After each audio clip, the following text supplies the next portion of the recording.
السلام علیکم پیار ساتھیوں، میرا نام ہے محمد روحان تنویر اور آج کا میرا موضوع ہے پیشے۔ تو چلے آئیے ہم شروع کرتے ہیں۔ ایک دن احمد اور اس کی والدہ نیا صوفہ خریدنے کے لیے صوفے کی دکان یعنی بڑھئی کی دکان پہ گئے اور انہوں نے وہاں دیکھا، احمد نے دیکھا کہ اتنے سارے صوفے اور بہت پیارے۔ تو احمد نے دکان کے انکل یعنی بڑھئی سے پوچھا کہ یہ آپ کہاں سے لے کے آتے؟ تو انہوں نے کہا یہ دکان کی پچھلی سائڈ پہ بہت سے لکڑہارے یعنی لکڑی لے کے آتے ہیں، ہم لکڑی سے یہ چیزیں بناتے ہیں۔ تو احمد نے اپنی والدہ سے اجازت لی اور دکان کے پچھلے حصے میں چلا گیا۔ اس نے وہاں دیکھا کہ بہت سے لوگ کام کر رہے تھے اور لکڑی کے صوفے بنا رہے تھے، کرسیاں بنا رہے تھے، فرنیچر بنا رہے تھے۔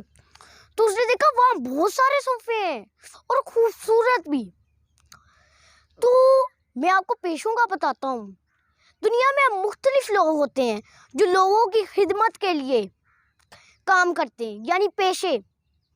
اگر یہ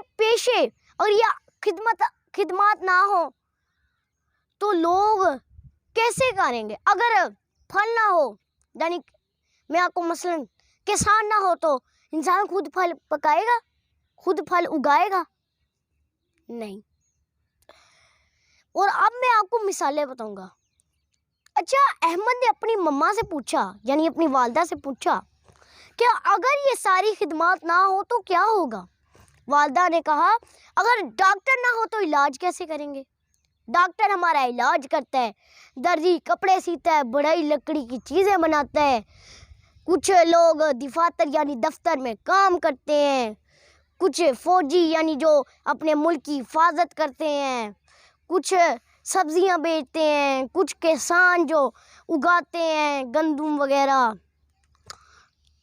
دنیا میں کافی سارے پیشے ہیں جو لوگوں کی خدمات کے لیے ہوتے ہیں۔ تو پیار ساتھیوں، میں امید کرتا ہوں کہ آپ کو میرا یہ لیکچر پسند آیا ہوگا اور میرے چینل کو سبسکرائب، لائک، شیئر کریں اور فالو بھی کریں۔ شکریہ۔